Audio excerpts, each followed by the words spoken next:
Daniel's inauguration.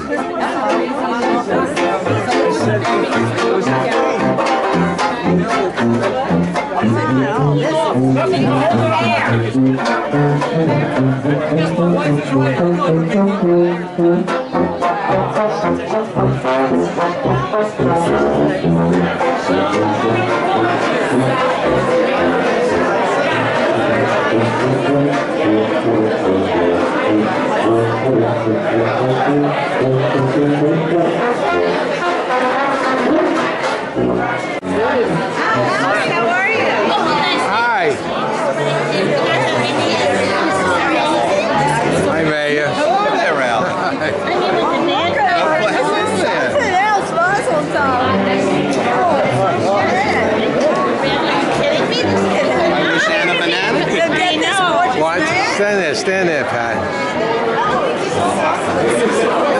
He shared a story with me.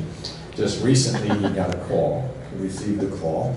It was a resident, and she smelled smoke in her wall. So, Dan, you're the neighbor?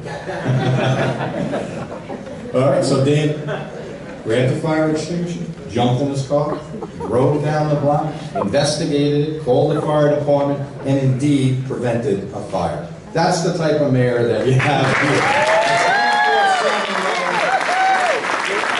I'm sure I'll be additional calls in the middle of the night to do all other things.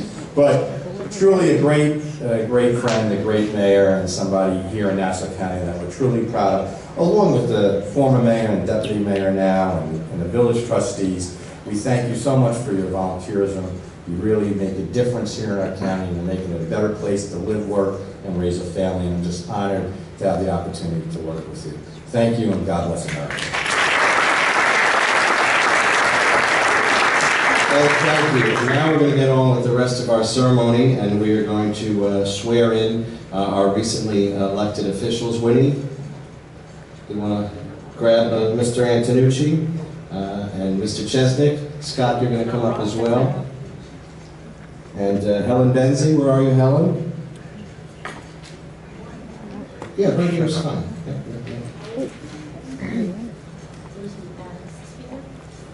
We just recently adopted and approved our budget on time, and I'm happy to report that we don't need any outside borrowing to pay our bills and meet our expenses, and our credit rating remains very high. So that's a big plus. So I'm happy to report that. We've really streamlined our budget. We've gone through every line item, and we squeezed out every possible savings that we could. We've reorganized our village staff and how things are done. We're much more efficient, and we've really increased everybody's productivity while keeping the level of service that our residents have come to expect. And this past year, we created an Office of Emergency Management, headed up by Bob Spina, and we joke with Bob all the time that he was baptized under fire, hurricane, and nor'easters, and Bob is doing a fantastic job. He's just been certified by Nassau County with emergency management, and he's really been working very hard. Some of the things that he's been doing for us, during the hurricane, we were very close to running out of fuel for our vehicles and our machines, which would have been a dangerous thing. So now Bob has secured a source of fuel for our trucks and our equipment, so we don't have that problem. He's also secured communications, so we can communicate with the first responders better, and other emergency management organizations. So Bob, thank you for your hard work. We've also been working and revising and rewriting our village code, which is quite an undertaking. We meet 3 times a month in 2-hour session blocks at 7 a.m. Our code hasn't been updated in about 25 years, and we're bringing it to the 21st century, and hopefully John Chase, our village attorney, will be finished with that within the next year, right, John? So we're working very hard, but in the meantime, I have some great news for our residents.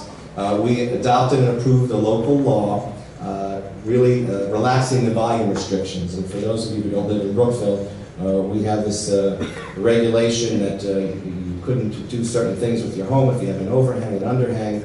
Anyway, it's very complicated. It was a thorn in a lot of people's side, including mine.